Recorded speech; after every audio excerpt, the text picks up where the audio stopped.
Hey there, what's up, everybody? Dr. Brad here, coming to you on location. Haha, I'm not in the office today. It's Friday, so we're going to jump in real quick here with day 4 of our training, day 4. So I just wanted to mention, yesterday we did the day 3, and we talked a lot about the causes of leaky gut syndrome, all the different types of exposures we can have. Um, from a variety of things. We talked about from vaccines and from C-sections, we're babies and kids, all the way to chlorinated pools and water, fluoride, and then the Viggy, glyphosate. So if you haven't watched that one yet, and you're on live with me, or you're watching this in the next little while, I'm going to leave that up for just a little bit because it's an important one, and I want to make sure you get on there and check it out. And also, since I'm on location today, I'm going to need to make sure I can see any comments or questions here on my phone down here. That's what I'm looking at down there. So I will be staring down here every once in a while, and that is why. Okay, so it looks like I am on live. Hi, Naomi. It's telling me you're watching with me. Okay, excellent. Anyway, all right, so we're just going to jump right in pretty soon here. I want to give another minute or two. If anyone else wants to join us live, they'll be able to, take the time to get on there. And also, I'm using a different setup today, different internet. I live out in the boonies, so my connection might not be that strong. So let me know if you have any trouble, if you're running into any problems, if you can't hear my audio through my little headphones here, any of that kind of stuff, because I can't. I don't know. I'm just going to be going. Okay. So let's see. What else did I want to share? Oh, yeah. So yesterday's lesson about all the possible exposures, all the ways we can potentially get a leaky gut situation going on, how our kids can be, even so young, and still have that antibiotic exposure when they're young, all that kind of stuff. And we can start to see even some of these things like, I've heard it disputed as far as some of these causes in that leaky gut. When we have siblings of the same parents who, live in the same household, and one of them will have the symptoms, ADHD, autism spectrum, whatever the case may be, allergies, asthma, so on and so forth, and their sibling won't have those same problems. And it's like, well, they have the same exposures, so on and so forth.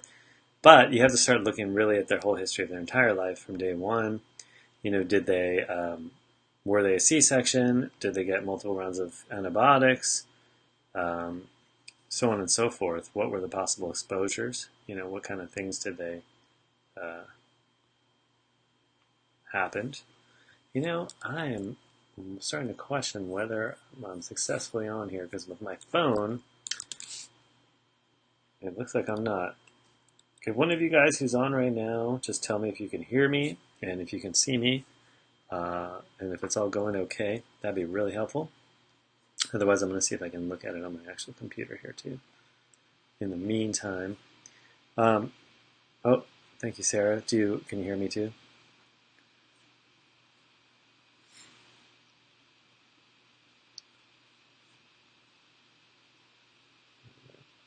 Yes, got the thumbs up. All right, so I think we're ready to roll here. That we're all going okay. So let me know if if you run into any problems with my feed. Maybe it'll work out, It's not raining today. Believe it or not, when it rains, we get worse internet connection, even though that should have no bearing on it because the wires are all underground. But, when you got old boonies, out in the boonies kind of wiring, that's what you get. So, all right. So anyway, back to what we talked about yesterday, all the possible causes of leaky gut syndrome. I got some comments and some feedback related to people feeling depressed now because it's like, oh my gosh. I think the biggest sentiment was, first of all, like what have I done to my kids, by having them get all these exposures, and then also some feeling of hopelessness, like, well, how do we avoid all these exposures? So don't worry, we're going to get to that point of like what you can do about it, how to do your best to avoid or mitigate the effects of the different exposures, so on and so forth, as we go along here. That's not today's material so much, though maybe I should have done it that way. So today's material is all about the gut-brain connection and the gut immune system situation, because we're really wanting to look at, now that we've covered what leaky gut and dysbiosis are, all of the many ways we can have that situation occur in our body, in our family, in our kids' bodies. Now we want to look at some of the far-ranging implications of that. And I know we've covered some of that already, but there's more. We want to get a little deeper into that, into what is really going on and how the gut influences and affects the brain, and how the gut influences and affects the immune system. So I'm going to share my screen here, and we are going to jump in to today's lesson.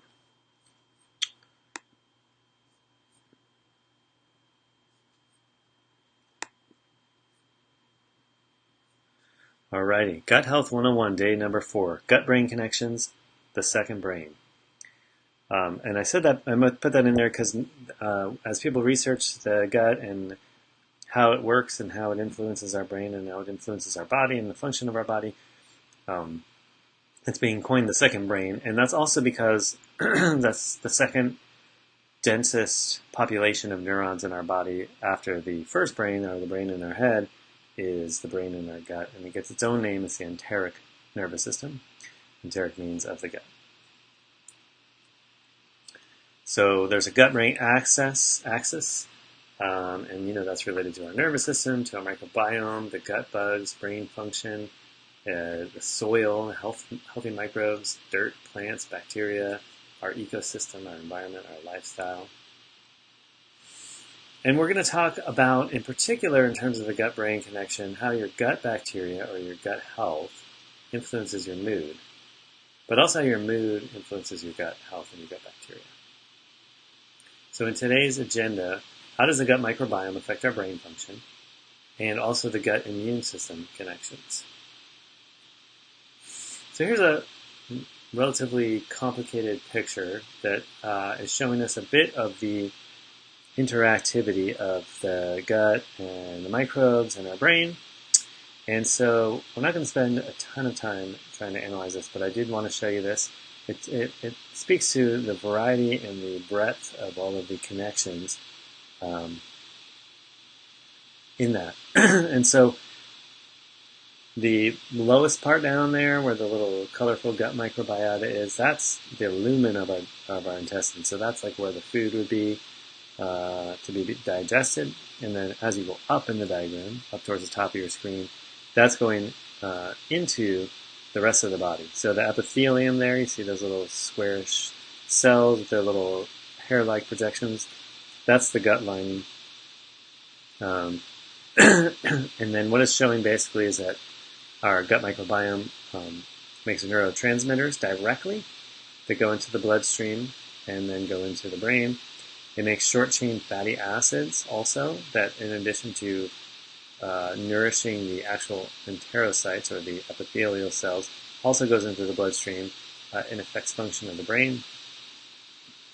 The gut microbiome is vital to the metabolism of tryptophan, which is an important amino acid in the foundation of all our neurotransmitters. Then our immune cells here, these kind of blue eyeball-looking things, those have a direct interactivity with our gut microbiome, back and forth, and they produce cytokines, which are the chemical mediators of inflammation into the bloodstream there, into the brain. And then there's also this purple guy here, that's the vagus nerve. And the vagus nerve is the direct nervous system connection between our brain and all of our organs of our abdominal cavity and so forth. But in this case, protecting our digestive system. So it goes directly to the gut wall, to the muscles along the gut wall that perform peristalsis, which is the muscular action that pushes the food down the tube and also directly to the immune cells at the gut barrier. So that's a direct feedback loop. And the vagus nerve sends information in both directions. And we'll get into that a little bit deeper. But it turns out that quite a bit more information is going from this area up to the brain rather than the brain telling this area what to do. And then this little cutout here is telling us that there's a hypothalamus and the pituitary gland and going to the adrenals. So this is a hypothalamic pituitary adrenal axis, they call that. And basically the short story of what the hypothalamic pituitary adrenal axis is all about is if you think about the idea that we're all pretty familiar with now, I think in our modern day, that somebody who's under chronic stress, and I'm talking, mental, emotional stress, they have an abusive relationship, they have a, horrible work situation, they have a traumatic loss of a loved one, those type of stresses. We all have the understanding that can affect our physiologic health. That if you have those stresses going on, we might be more susceptible to getting sick, to getting illness, disease, so on and so forth. So, but if you really think about that for a second, those kind of stresses are just thoughts when they start, right? They're just projections in our brain. And the way they turn into actual chemistry that affects our physiology is through that hypothalamic pituitary adrenal axis. That's how our brain can take thoughts, images in the brain and future projections and all kinds of stuff like that, and turn it actually into biochemistry that then goes into our circulation there, and it basically turns into cortisol in the adrenals, and that affects everything. So we see it affects our immune cells, it affects our enteric muscles, it affects the gut lining itself, and it affects the gut microbiome. So that's a big place where those stresses affect. So there's a feedback, right? So stress in our brain, from our thoughts, from our projections of the future, considerations of the past, cause for cortisol to go in and tell the rest of our immune system, digestive system, and so on that we're under stress. And so a lot of different things happen, but it limits the function, it decreases the amount of resources to that area, all kinds of stuff.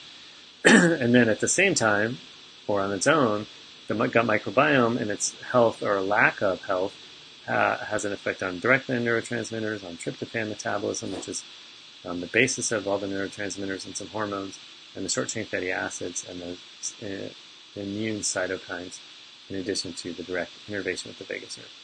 So, like I said, this is kind of a complicated picture, but it tries to wrap everything up into one image that shows all the connections, and this isn't all of them, but this is all the major ones that we're looking at here in terms of how our gut and brain talk. So in the gut-brain connection, we have sympathetic autonomic nervous system. That's connections from the spinal cord to the vagal nerve, which is the parasympathetic, from brainstem, interact directly with the enteric nervous system. Those are the nerves in the gut that make up the brain of the gut, or our second brain.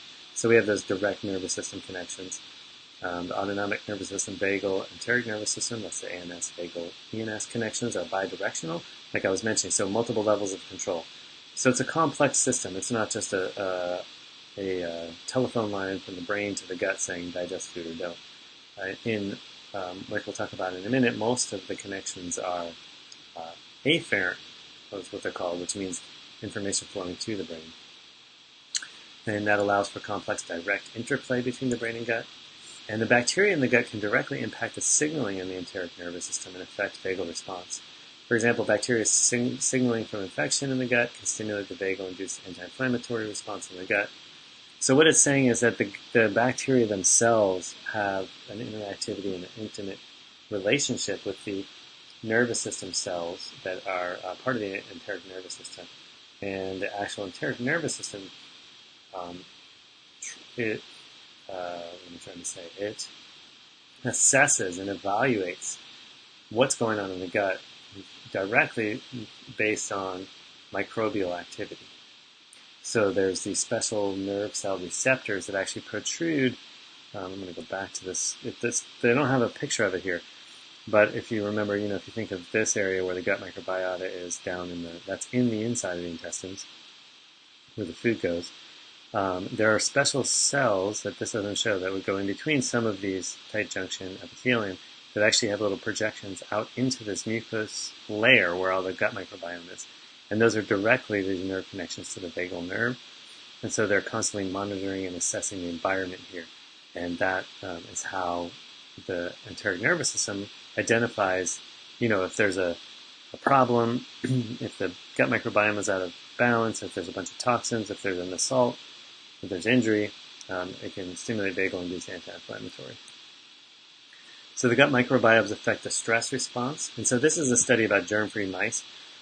So germ-free mice are just what they sound like, I guess, which means, well, it sort of sounds like a weird thing, but not just germ-free, but no microbial activity at all. So they have lab mice that are sterilized, basically. They have their guts have no microbiome at all. And when they put them under stress of various types, they had an exaggerated response to stress as compared to regular mice with a regular microbiome. And then when they gave them a probiotic, in this case Bifidobacterium infantis, that their stress response normalized. And then when they took other germ-free mice and gave them pathogenic, meaning disease-causing strains of E. coli, not only did they get sick, but it also made their response to stress worse. So we see that, and this was psychological stress. Like, I don't know what they did. Maybe show them pictures of cats or something. But what this is telling you is that while you could have the same stressor, like a bad boss or kids that are crazy, and or for in your kids' sake, they could have a challenging subject at school, or there could be bullies, and so on and so forth. And if their gut microbiome is also now out of balance and unhealthy, they're going to have a much harder time responding to that stress. So I think with our kids in the school system, a lot of kids experience a lot of stress related to test taking. And so if your kid or you or whoever we're talking about happens to be one of those people that feels very stressed, which many, many people do, probably I would say most people feel stressed when it's time for test taking, they're going to respond, they're going to have an exaggerated response to that stress. So more anxiety, more, all their muscles are going to tighten more. They're going to have a harder time thinking. The blood flow is going to move to the back of their brain, into the survival centers, and away from the front of their brain where they actually can recall and think well and make good decisions, more in a more exaggerated way. And then if their gut microbiome is healthy, they're going to have the best chance to respond to those stressors correctly.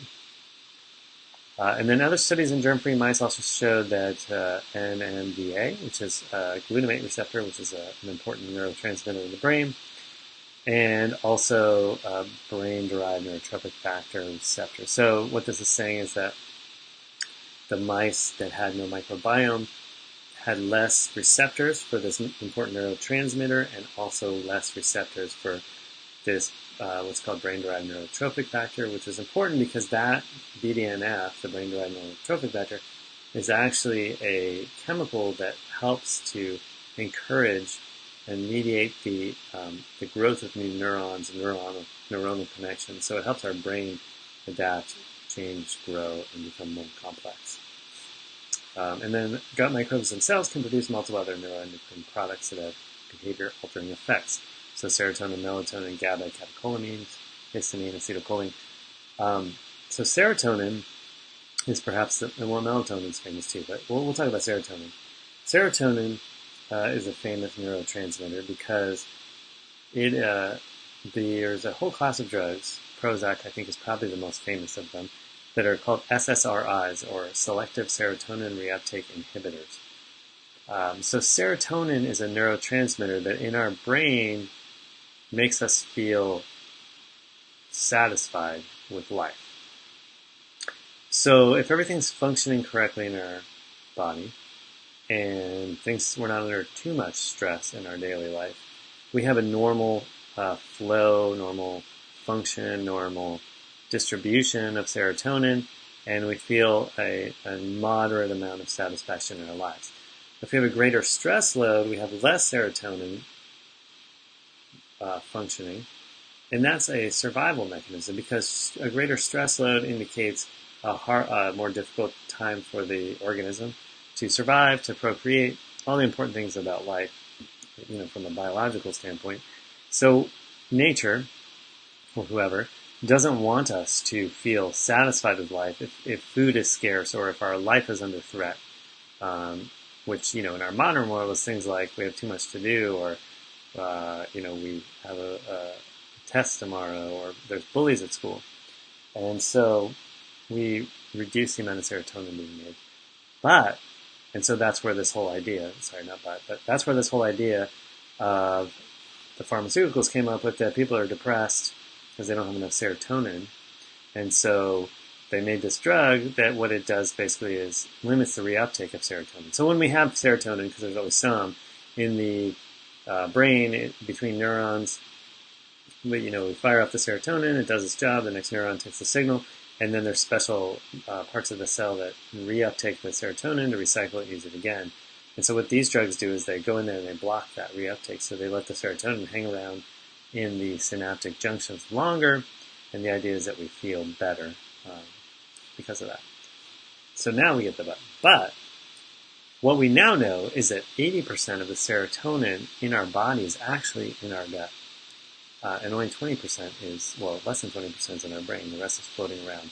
And we're finding the more we study these things like serotonin and, all these other melatonin and so on and so forth, the more we find they have functions everywhere in the body, not just in the brain. So then it makes us understand that if we do things like take antidepressants or anti-anxiety or anything else that's going to affect the neurochemistry in our brain, it's also going to affect our gut chemistry and our entire nervous system. Okay, so those are the nervous system connections. Now we're going to jump into the gut immune system connections. Now, really it's all one system, the gut neural immune system. But this is the GALT, it's called. I don't know if you've heard anybody refer to the GALT. It's the gut-associated lymph tissue, and that is the immune system. And I know this little diagram on the left over here is blurry and hard to read, but we've actually covered a lot of this stuff before. It's talking about what the bacteria are in the different areas of the digestive system and the amounts and so forth. But I liked this side on the left here because it talks about it. So 70% of our immune cells reside in the GI tract, and I just want you to think about that for a second. You might have heard of that before, you might not have. But in terms of the total volume of our body, our GI tract is not that enormous, really. I mean, we have our whole brain, we have our lungs, our heart, our liver, kidneys, all those organs. We have our limbs, so our legs, ankles, feet, toes, our arms, shoulders, hands, and our neck, and our head, and our brain, and all this other body, tissue, structures, everything around our digestive system. But our body dedicates at least 70% of our immune cells to be right along the inner, right beyond the gut lining, essentially. And the reason for this is because it's such a susceptible area to invasion and to injury and damage. And so back to the gut lining for a second. The gut lining, like we saw in that other image at the beginning, that complicated image, is actually quite a very thin single layer of cells, tissue, that is separating the outside world, which in this case is continuous through our digestive system. So anything we put in our mouth or breathe through our nose goes in there. So that could be anything, stuff people eat these days, who knows what we're breathing in, all that stuff.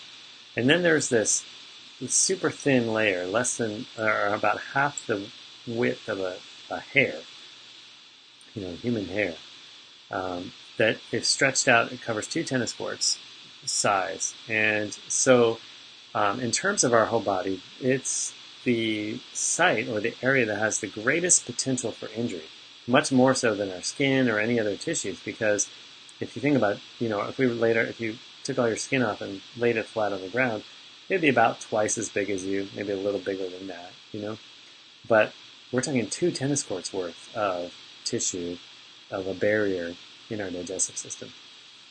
So when you start to understand it at that level, it kind of makes sense that 75 or 70% at least of your immune cells are there, because that's the area that has the most assault from the outside, most varied assault, potentially.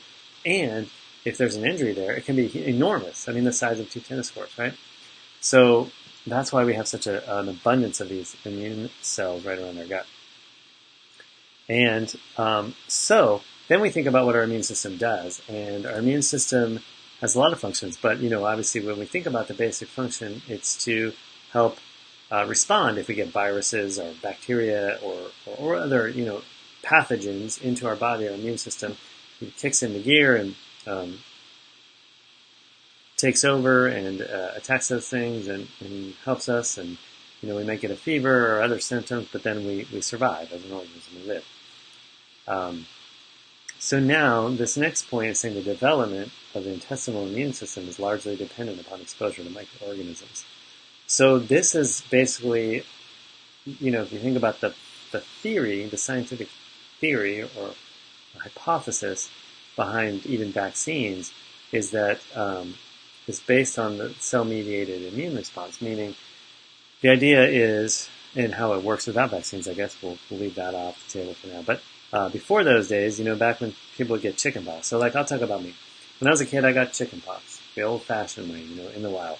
And what was happening in my body while I was laying in my bed with itchy bumps for a week and a fever is that those viruses, the chickenpox viruses, were running around in my body, attacking cells, because that's what viruses do for their own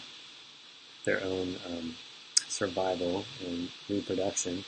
And so they're doing that, and my immune system is identifying these viruses, special cells that look at them, that grab some, that present them to other cells, and they make antibodies. And so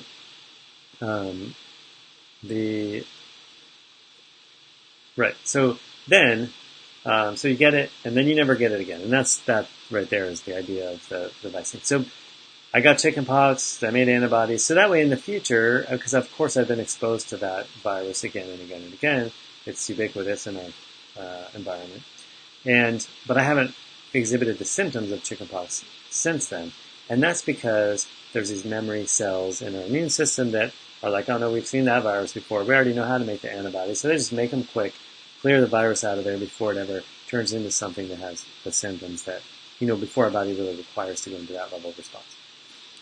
This happens with incredible frequency in our digestive system and in our GALT, our gut-associated lymphatic immune tissue, all the time, every day, many, many times every moment, as our immune system is being exposed to the different microorganisms and bacteria and viruses and funguses and parasites and so on and so forth.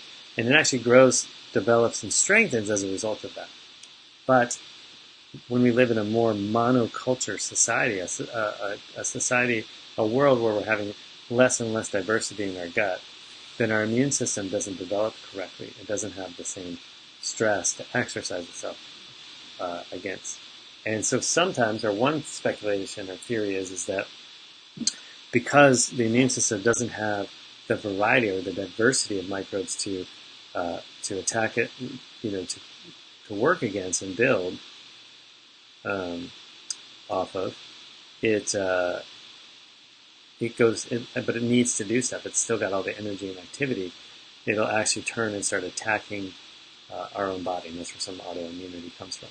But the bottom line is, whether that happens in you or your kid or not, what it certainly destines is a less than optimally functioning immune system. And that's why a lot of times with these kids who had the exposures that have caused for the dysbiosis, the leaky gut, are going to be more prone to ear infections and upper respiratory infections and digestive upset and so on and so forth, which we see all the time.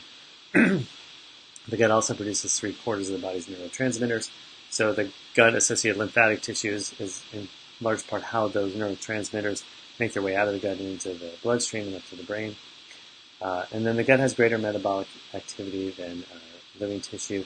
And it's speculated that up to 90% of the metabolic activity that happens in our body is actually done by our microbes in our digestive system. So here's some more about the gut immune connection. So T cells, particularly specialized T cells called Treg, play an important role in cognition as well as recovery from injury. Now we're talking injury and inflammation here, not viral attack. So the gut microbiota affect the function of the T cells either positively or negatively. So that's what we've studied in labs. Depending on what balance or imbalance of microbiota an animal in these studies has, the T cells are either upregulated or downregulated. So impaired neurogenesis in the mouse models of impaired immunity, meaning new mice and severe combined immunodeficiency mice had impairment of neurogenesis, so meaning growth of neurons or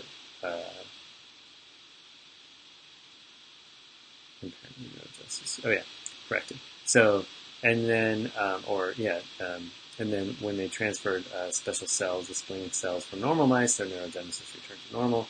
And then these IL factors are immune and inflammatory cytokines. So basically what they found is that as they alter or manipulate the microbiota of lab animals and mice, that it varies the quantity and effect of these different immune markers and inflammatory markers. So what we've basically been able to study in a lab environment is that the gut microbiome has a direct effect on the how much of these chemicals are in the system. So also microbes excrete metabolites that have neuroendocrine effects. So the very waste products essentially of the microbes have direct effect on the neuroendocrine system, which is the brain lymphatic or brain hormonal system. Gut microbiomes also produce other metabolites that affect the gut-brain immune connection, primarily the short-chain fatty acids and lipopolysaccharides. So short-chain fatty acids have several functions in the brain and also nourishing the enterocytes or the gut lining. And then LPS or lipopolysaccharides are an emerging field of study. But what we understand is that a low level of the LPS, the lipopolysaccharides, is important for immune stimulation and to keeping the immune system at a state of vigilance. But when we have too much, it starts to cause local inflammation and then even more causes systemic inflammation. And the way this happens is that, there's a couple of them. Let me read through my things here. So short-chain fatty acids are primarily produced by vermiculites and bacteria, and then some of the short-chain fatty acids are butyrate and propionate. So butyrate plays a critical role in energy metabolism for the colonic mucosal cells, so the cells lining the colon. And butyrate also downregulates the inflammatory macrophage response to LPS. So when we have the right amount of butyrate, it helps keep our inflammatory response within normal limits. But when we have excessive levels of LPS, the lipopolysaccharides, this causes inflammation. And what they found is that in the leaky gut, which always goes together with the dysbiosis or imbalance in our microbiome. Well, let me back up. So imbalance in our microbiome or dysbiosis tends to cause for a greater amount of LPS to be being released, either because there are sort of battles going on in the microbiome, so a lot of bacteria are dying, whether it's antibiotic exposure that's killing a lot, so they release a lot of lipopolysaccharides, or whether it's overgrowth of what we called in the original class opportunistic bacteria, which tend to be the ones that create a lot of LPS. There's too many of those, so their metabolite mass is bigger, so we're getting more LPS, more LPS, more LPS. And now you add to that a leaky gut symptom situation where those tight junctions are open and more LPS can get into the bloodstream. What we're finding is that the more LPS a person has in the bloodstream, the more chance and likelihood and higher risk they have of inflammation in their brain, because LPS seems to stimulate special immune inflammatory cells in our brain tissue that causes an inflammatory cascade to occur. Because now you think about it, right? We have leaky gut, so we get LPS into the bloodstream. But those same things, like glyphosate and others, that cause for the leaky gut, the tight junction breakdown, also cause for a leaky brain, so tight junction breakdown in our brain. Now, now the LPS has an easier time getting into the brain tissue, starting this inflammatory cascade. Inflammation in our brain is not good, if that wasn't obvious, but it can lead to a lot of the symptoms that we see very commonly. So in our kids, hyperactivity, inattention, trouble with new concepts, difficulty with focusing on things like reading, difficulty sleeping, mood swings, that kind of stuff. Adults, it can be all that stuff, but additionally, we have fuzzy thinking and brain fog and short-term memory issues and balance issues even, if it's starting to inflame the cerebellum in the back of our brain, and really any number of things with LPS. So the bottom line on this slide is microbes excrete metabolites. If they're within normal balance, if our microbiome is healthy, then those metabolites actually help to regulate and keep the system in balance. And if they're out of balance, those same metabolites actually push the system further out of balance.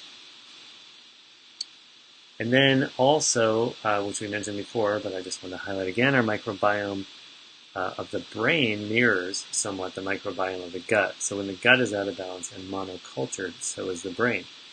So you may or may not have heard of the idea that there's a microbiome in the brain.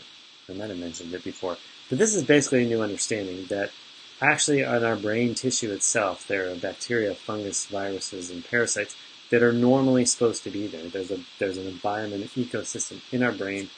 It's called a neurobiome. Very recent in the world of research science that they